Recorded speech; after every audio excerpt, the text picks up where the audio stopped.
Assalamualaikum warahmatullahi wabarakatuh. Well. Welcome back to my channel Bina Cedekia TV. Pertama, saya ucapkan happy weekend pemirsa Bina Cedekia TV. Yang kedua, saya menginformasikan kegiatan saya pada sore hari ini. Saya berada di kota Bandung kembali guys. Saya datang ke sini lagi dengan kunjungan yang berbeda, dengan liputan yang berbeda. Pada saat konten saya yang kesekian, saya wawancara dengan salah satu artis preman pensiun. Kali ini saya mengunjungi sebuah tempat bersejarah. Kali ini museum yang kita kunjungi bukan museum tentang peninggalan bersejarah masyarakat negara Indonesia ya, tapi yang saya kunjungi adalah sebuah museum artis, di mana museum ini akan menjadi saksi bisu meninggalnya artis kenamaan Indonesia pada tahun 90-an, Nike Ardilla. Beberapa deret album Nike Ardilla pada saat itu booming, dan pada saat itu Nike Ardilla menjadi sosok yang diidolakan masyarakat Indonesia. Bagaimana keadaan yang ada di museum ini? Menakutkan apa tidak? Ada apa saja yang ada di museum Nike Ardilla? Ayo guys, kita sama-sama jalan-jalan. Come on.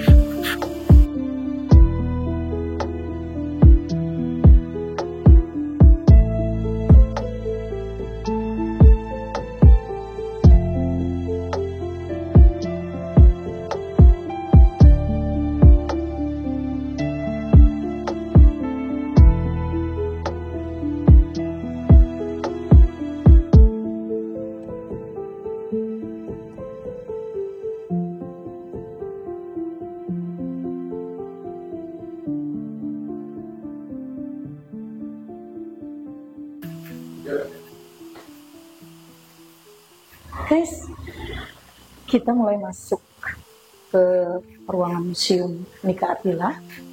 Penasaran sebenarnya, dari lama saya sudah pengen tahu museum seperti apa.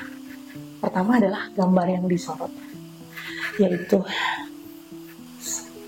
ucapan selamat datang di museum Nike Ardilla dengan foto dan beberapa foto yang ada di dalam museum beliau.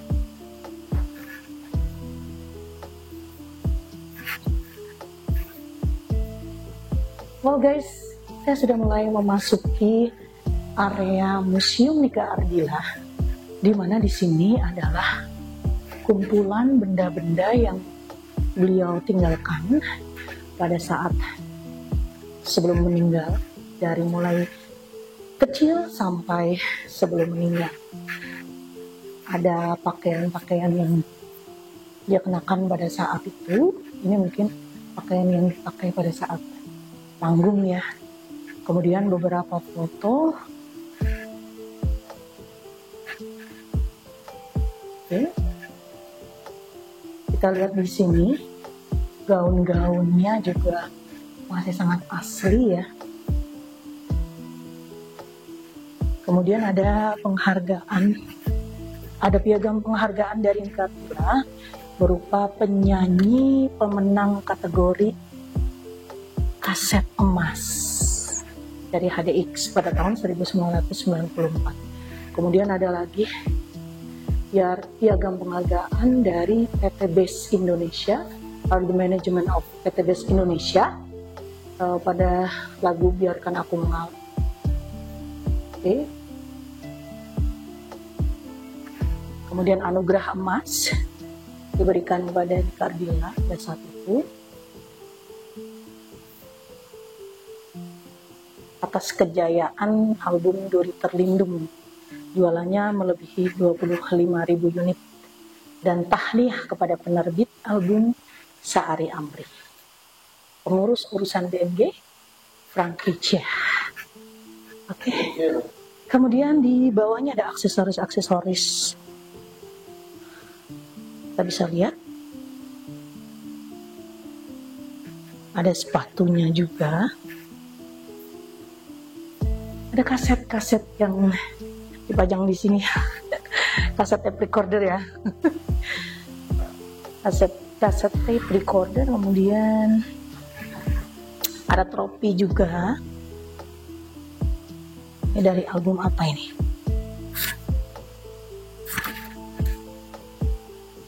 Ini dari pertama Matahariku. Oke. Blackboard pada masanya jaya banget ya. Perusahaan rekaman. Ya, di sini ada setelah tape recorder berganti menjadi VCD player. Ini ada koleksi VCD player albumnya Nika Ardila. Oke. Kemudian sepatu-sepatunya. Ini apa ini? Okay, this is to certify that Mrs. Nika Ardila of Indonesia has the honor to win gold prize of new singer singing contest. Penghargaan ini ditujukan kepada Nika Ardila karena beliau ini adalah penyanyi baru pada tahun 1991 di Festival Shanghai. Oke, kemudian ada ini apa ini? Syair ya. Kemudian baju-bajunya yang masih, oh ini mungkin ini ya, baju ini dikenakan pada foto ini. Cantik banget ya. Ini kosmetiknya.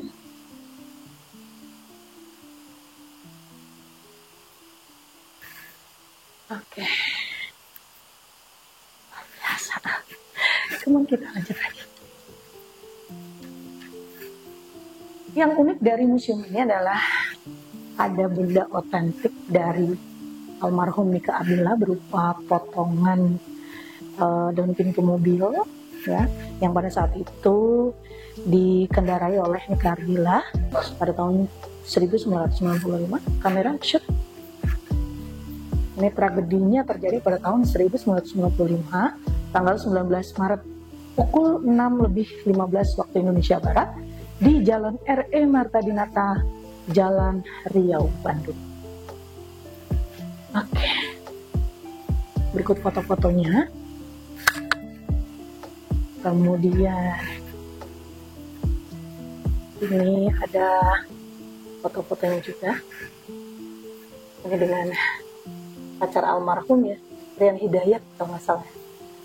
Rian Hidayat. Dan ada lagi, ada pilihan emas di atas. Ini ada lagi tanda penghargaan. Jadi memang Nika Ardila ini adalah sosok penyanyi yang memang membuahkan prestasi di kancah musik Indonesia, yaitu tanda penghargaan Nika Ardila juara 1 Teruna Festival Penyanyi Indonesia Populer 3 Warna pada tahun 1987. Kemudian ini ada piagam penghargaan dari majalah Gadis yang diberikan kepada Nike Ratnadila. Ini mungkin nama asli almarhum ya, Nike Ratnadila sebagai finalis pemilihan Gadis Sampul. Selain suaranya yang emas, Nika Ardila menampilkan face yang good looking ya, atau cantik, sehingga dipilih sebagai finalis pemilihan Gadis Sampul pada tahun 1990. Kemudian di samping ada piagam penghargaan juga diberikan kepada Raden Roro ya, Nike Ratnadila sebagai juara ke-1 Beregu, apa ini? Festival Lagu-Lagu Wajib Nasional. Jadi pada saat sekolah mungkin sudah mulai kelihatan bakat-bakatnya dari nyanyi di event-event sekolah seperti Festival Lagu-Lagu Wajib Nasional yang diselenggarakan pada tanggal 14 November 1987. Oke, kemudian di samping ada HUT Sumpah Pemuda ke-58 di Kota Bandung. Almarhum juga mendapatkan piagam penghargaan sebagai bintang tamu. Oke. And then this one, ini ada fans clubnya di sini ya. Oke.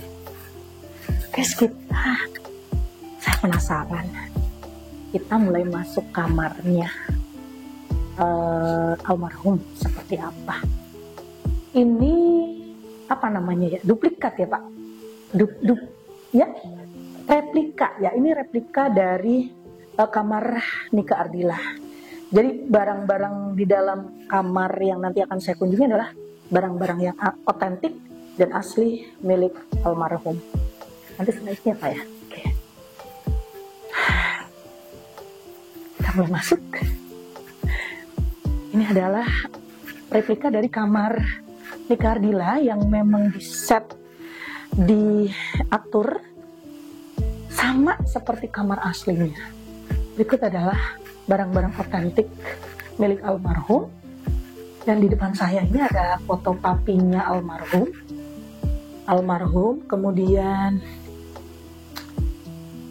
ada barang-barang yang bisa dijadikan informasi. That smell.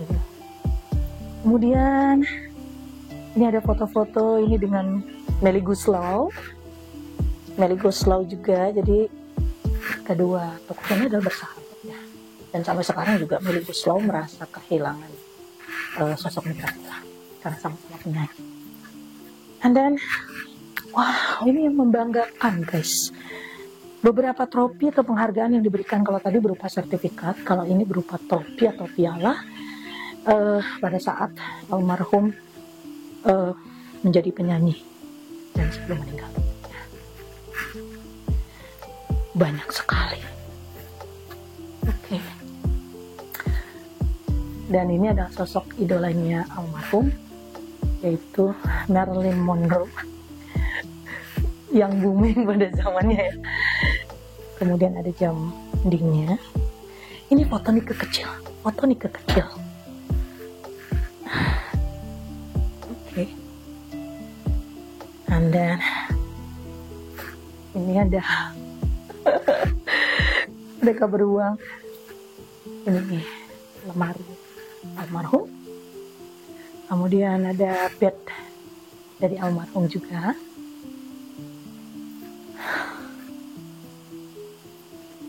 Ya, ini adalah gambar asli kamarnya dia.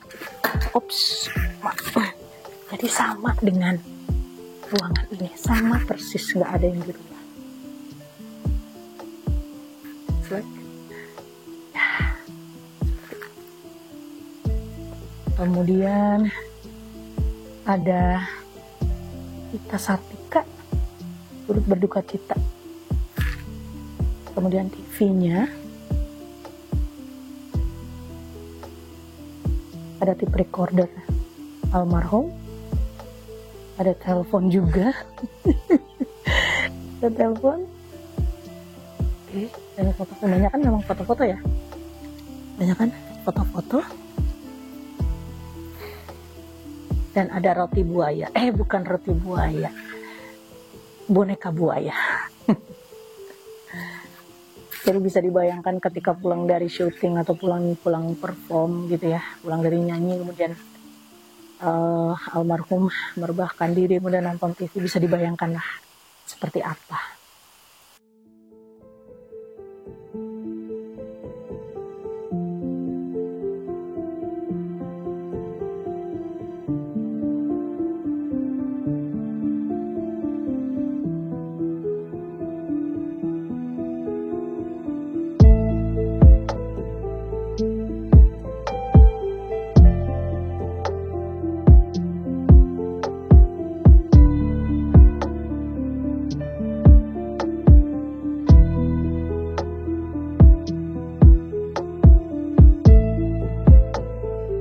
Bismillahirrahmanirrahim. Assalamualaikum warahmatullahi wabarakatuh. Masih bersama saya Dias Arsinova dalam segmen Historical Place, kunjungan ke tempat bersejarah. Dan kali ini saya berada di sebuah museum, di mana museum yang tadi sudah saya jelaskan di awal bahwa museum ini adalah museum salah satu artis yang meninggal, yang pada saat itu sedang jaya-jayanya. Di samping saya ada Bapak narasumber yang bisa dijadikan informan. Dan mungkin Bapak memperkenalkan diri Pak, silakan. Assalamualaikum warahmatullahi wabarakatuh. Nah kan nama saya saya apa? Tapi di sini sering dipanggilnya tuh Kang Baso. Ya. Kang Baso, Ya, oh Kang gitu. Baso di sini. Saya di sini sebagai penjaga museum atau pengurus museum. Pak Rifa, mungkin ada beberapa pertanyaan yang saya ajukan kepada Bapak terkait dengan museum ini ya Pak. Yang pertama yaitu, kapan Pak dibangunnya museum ini? Museum itu dibangun tahun 1996, bertepatan dengan 1 tahun wafatnya mendiang almarhum. Oke. Awal mula sebelum dibangun museum ini, bangunan ini apa Pak sebenarnya? Boleh cerita dikit? Ya, boleh. Jadi dulu di sini tuh masih sawah ya, ada sawah di sini tuh. Jadi dulu awalnya nggak ada, keluarga tuh nggak ada berpikiran mau membangun museum. Nah, itu beberapa bulan setelah almarhumah meninggal, barulah ada fans sama almarhum itu pengen bikin museum biar ada, kalau misalnya fans rindu bisa berkunjung lah. Oke. Menyambung dari perkataan Bapak tadi terkait dengan barang atau ketika fans rindu bisa melihat barang-barang atau benda-benda yang berkaitan dengan almarhum Technika ya Pak. Mungkin Bapak bisa menceritakan secara singkat mengenai benda yang ada di ini itu apa saja, dan authentikal atau benda yang asli itu apa saja milik Technika. Kalau yang di museum di area tengah mungkin ya, ada yang otentik banget tuh pintu mobil ya. Pintu mobil itu apa ya istilahnya, peninggalan pas waktu beliau tabrakan pintu mobil. Terus kalau misalnya di kamar ini 90% itu asli, dari mulai foto-foto, boneka-boneka dari asli milik almarhum ya Pak. Oke. Terkait dengan keluarga Pak, mungkin Bapak bisa menceritakan sampai saat ini keberadaan dari keluarganya Technika almarhum, dari mulai kakak kandungnya mungkin atau familynya, bisa diceritakan? Kalau kakak-kakaknya tuh cowok 2 ya. Nah, yang pertama tuh tinggal di Ciamis di area dekat makam ya. Dan kalau yang kedua kebetulan tinggalnya di sini. Ya, di bawah kan ada rumah tinggal di sini. Oh, di sini. Bahkan yang kedua. Itu sih kalau saudara-saudaranya banyak kita. Saya dengar kabar ada sosok yang benar-benar mirip dengan Nike pada saat itu. Amel Amelia Pak. Pernah nggak berkunjung ke sini? Pernah beberapa kali. Saya datang ke sini. Pas waktu almarhumah masih ada. Meninggal tahun berapa Pak? Kemarin Desember tahun 2020. Tahun 2020. Itu bertepatan dengan 2022 Pak. Oh ya, 2022. Iya, ya. Itu bertepatan dengan kelahirannya Papi. Pas di tanggal 21 Papi itu kan ulang tahun lah. Tahun sorenya ada kabar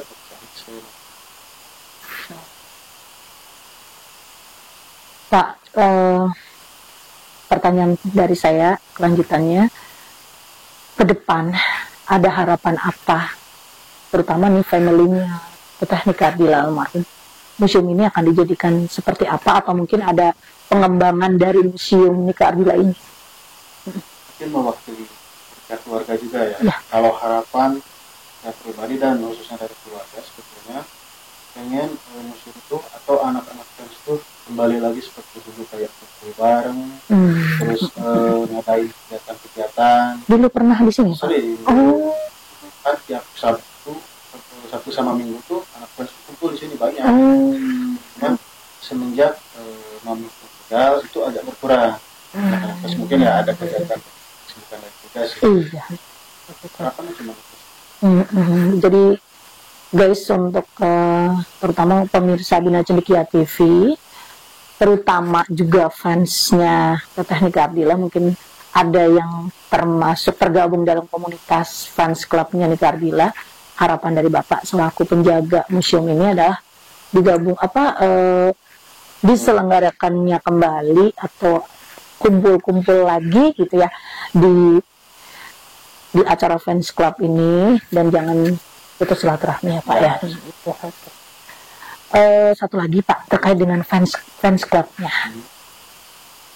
Mungkin Bapak selaku penjaga di sini mengamati fansnya dari mana aja sih gitu. Kemudian terjauh itu dari mana? Kalau yang saya lihat dari Indonesia aja itu mungkin hampir seluruh daerah ya. Seluruh daerah itu ada perwakilannya. Terus kalau misalnya di luar negara, negara Indonesia itu kemarin baru aja ada dari Jerman sama Ukraina. Jerman dan Ukraina, oke. Dan clubnya dari Jerman dan Ukraina, jauh-jauh ya Pak ya. Kalau di Indonesia terjauh di mana Pak? Ya, Papua. Papua ada juga ya.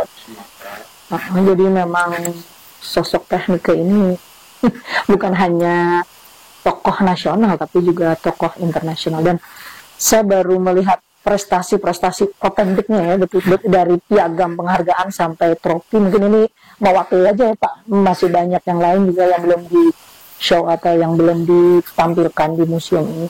Selain museum ini Pak, mungkin ada peninggalan gedung atau yang lain dari Teknika Ardila Pak? Kalau peninggalan sih ada, cuman nggak terlalu diintenskan. Tapi anak fans selalu main ke sana, kayak contohnya Teknika pernah main di sinetron Nonek. Bangunannya masih ada. Terus syuting masih sinetron Nonek juga. Di Balkot ada jembatannya masih ada. Balai Kota. Ya. Terus SLB juga. Mungkin salah satunya adalah yayasan kali Pak. Ya. Mungkin Bapak bisa menceritakan yayasan dari Teknika ini bergerak di bidang apa, kemudian bagaimana perkembangan dari yayasan sampai saat ini gitu. Kalau yayasan yang saya tahu itu sekarang yang masih tetap berjalan itu SLB ya. SLB. Ya, kalau nggak salah nih, tahun 90-an itu di dekat rumah yang terakhir, di saat. Terus tahun 98 pindahin ke belakang. Dan sampai sekarang masih berjalan, dan alhamdulillah juga salah satu ponakan dari almarhum ngajar di sana. Alhamdulillah. Jadi ada penerusnya yang bisa dijadikan ini ya Pak ya. Orang yang menangani langsung di yayasan itu. Selain bidang pendidikan Pak, hiburan dan lain-lain, mungkin ada studio rekaman. Kalau itu nggak ada sih. Nggak ada ya, sejauh ini hanya bergerak di bidang pendidikan aja. Oke. Mungkin Bapak ingin memberikan kata-kata terakhir untuk Bina Cendekia TV terkait dengan Teknika Ardila dan Bapak secara pribadi. Silakan. Kalau untuk Bina Cendekia TV. Cendekia TV. Iya. Harapan untuk channel ini dulu ya. Iya, oke. Doa dari saya semoga channel ini lebih melesat jauh. Amin. Menjadi terbaik. Terus edukasinya juga tetap berjalan, dan orang-orang di belakang layarnya juga tetap sehat selalu. Amin ya Allah. Terus kalau yang berkaitan dengan TP, mungkin kita satu sama lain support ya, support baik dari media apapun, dan museum juga, intinya saling mendoakan dan support. Well guys, saya kira itu saja perbincangan saya dengan narasumber yang terlibat langsung dan memang menangani langsung museum ini. Jadi Bapak banyak tahu tentang Teknika Ardila, keluarganya dan lain-lain ya. Saya ucapkan terima kasih banyak Bapak atas waktunya. Terima kasih sudah mengizinkan saya dan kru untuk berkunjung ke sini. Dan saya juga berdoa semoga Teknika Ardila khususnya meninggalnya husnul khotimah, semoga jasa-jasanya